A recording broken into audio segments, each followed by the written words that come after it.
Hmm, Baik, Bismillahirrahmanirrahim. Assalamualaikum warahmatullahi wabarakatuh. Alhamdulillah, alhamdulillahirabbil alamin. Wassalatu wassalamu ala asrofil anbiya'i wal mursalin sayyidina wa maulana Muhammadin wa ala alihi wa sahbihi ajmain. Alhamdulillah, teman-teman sekalian, puji syukur kita panjatkan kepada Allah Subhanahu wa taala. Begitupun juga salawat serta salam kita haturkan kepada Nabi Muhammad sallallahu alaihi wasallam. Alhamdulillah, pada kesempatan hari ini, pertama-tama selamat datang teman-teman sekalian yang hadir di channel ini ya, baik yang muslim ataupun yang belum muslim ya. Selamat datang dan mudah-mudahan semua kita bisa mendapatkan keberkahan dari Allah Subhanahu wa taala gitu ya. Teman-teman sekalian, pada kesempatan hari ini saya ingin membuat video terkait dengan keunggulan ya. Jadi ini juga salah satu yang membuat saya mudah-mudahan ya istiqomah di dalam Islam ini, yaitu ada beberapa hal teman-teman sekalian. Jadi yang membedakan Islam dengan hal yang agama yang lain ya, kita asumsikan agama yang lain lah, karena takutnya tersindir kan gitu ya. Jadi ada beberapa hal yang membuat membuat Islam tuh lebih unggul daripada agama apapun gitu ya, agama manapun gitu ya. Walaupun kita dalam internal Muslim mengakui bahwa daripada Islam itu adalah kafir kan gitu ya, tidak tidak Islam kan gitu ya. Tapi kalau dicerna secara apa, makna ya, maknawi ya, setidaknya ada beberapa hal yang setidaknya ada tiga hal lah kira-kira, kurang lebih ini, dan ini menurut saya, pandangan saya, yang membuat Islam itu jauh lebih bisa diterima oleh setiap manusia harusnya gitu ya, dibanding agama-agama yang lain. Nah, yang pertama ya teman-teman sekalian, kita sudah sepakat semua lah bahwa di dalam agama Islam ya, kita itu kita itu punya yang namanya akidah gitu ya, yaitu keyakinan untuk menuhankan Allah Subhanahu wa taala kan gitu ya. Dan keyakinan itu sudah Allah ceritakan dalam Al-Qur'an harus melalui proses yang namanya berpikir kan gitu ya. Dan itu mau nggak mau harus melalui proses itu gitu loh.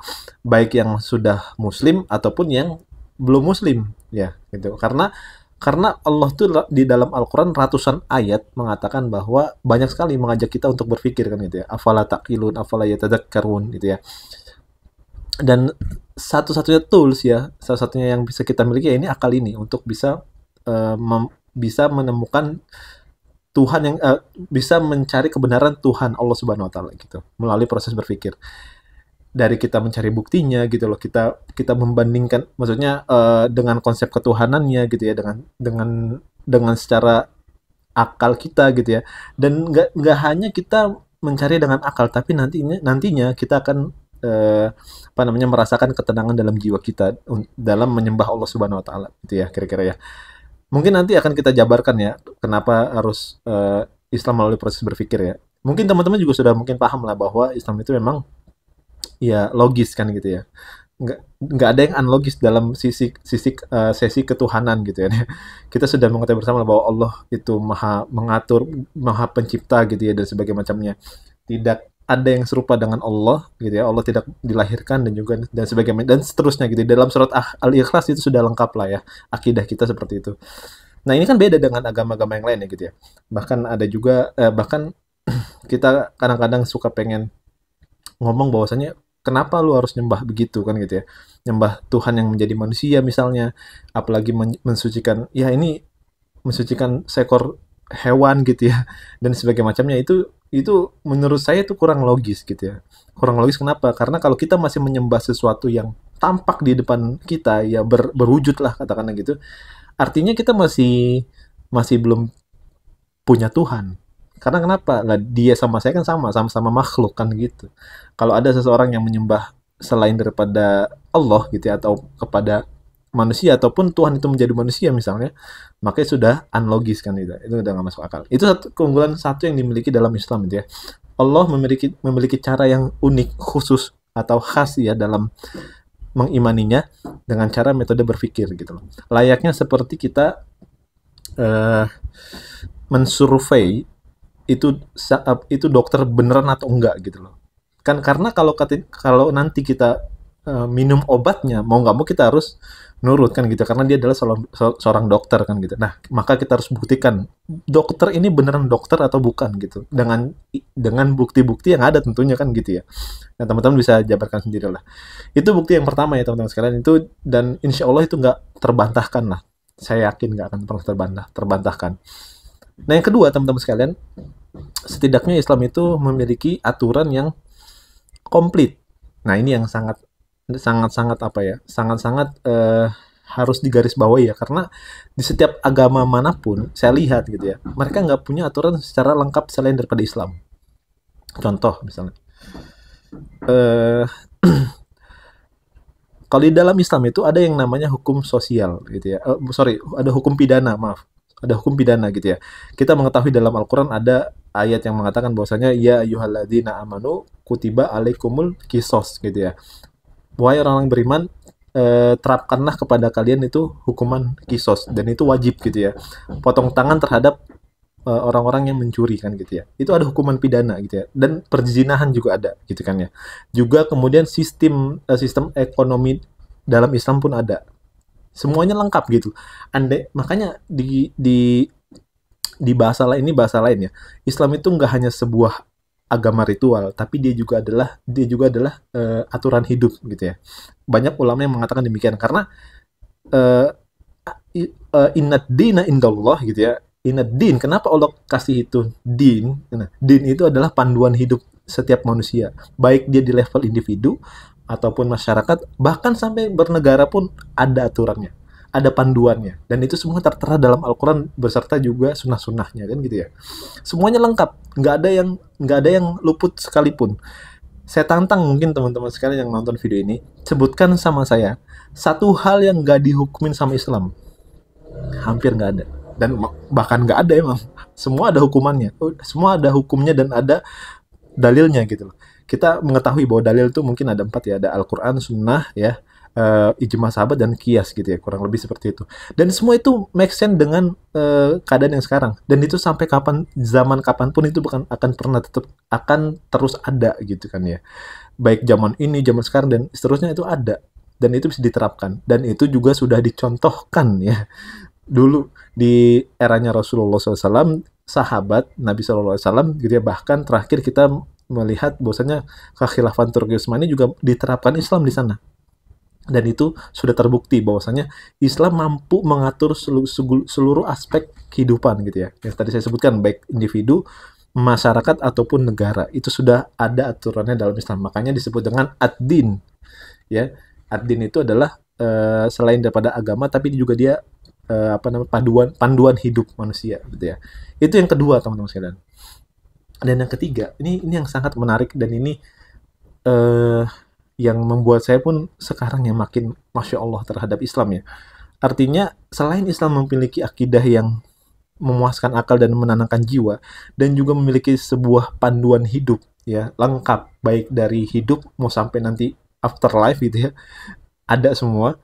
Tapi di satu sisi yang lain, Islam juga mencontohkan bagaimana itu melalui Rasulullah Shallallahu Alaihi Wasallam. Bayangkan kalau nggak ada yang mencontohkan gitu ya. Andaikan ini misalnya aja nih, yang datang seseorang makhluk manusia yang mengaku Tuhan gitu ya, terus dia mencontohkan kepada misalnya setiap manusia kan gitu ya. Berarti manusia yang mencontoh dia itu adalah mencontoh Tuhan kan gitu. Itu yang sangat kurang masuk akal kan gitu ya. Dan hadirnya Rasulullah ini mengajarkan kepada kita bahwa kehidupan sehari-hari itu bagaimana kita menjadi seorang individu yang baik gitu ya. Bagaimana kita menjadi seorang kepala rumah tangga yang baik ya. Juga kemudian bagaimana caranya kita bisa menjadi orang yang dipandang masyarakat tuh baik gitu, dalam level masyarakat kan gitu ya. Bahkan Rasulullah mencontohkan bahwasanya bagaimana menjadi kepala negara yang baik. Semua itu dicontohkan oleh Rasulullah SAW. Dan itu sangat bisa diterapkan kepada setiap orang beriman. Sampai kapanpun gitu ya. Terkecuali ada sunnah-sunnah yang nggak boleh kita lakukan. Dan kita sudah mengetahui bersama lah. Seperti itu. Dan 3 hal ini, waduh Masya Allah. Saya rasa cukup lah ya. Atau bahkan sebenarnya masih banyak lagi sih. Yang di mana Islam tuh bisa lebih, ya bisa dikatakan memang bukan agama, memang agama benar gitu loh, agama yang sangat hak gitu ya. Makanya dia Islam itu dalam Al-Quran Allah mengatakan wa mayyab tagi ghairul islami dinan fala yuqbala minhu wa huwa fil akhirati minal khosirin. Barang siapa yang mengambil daripada selain daripada Islam, maka dia tertolak.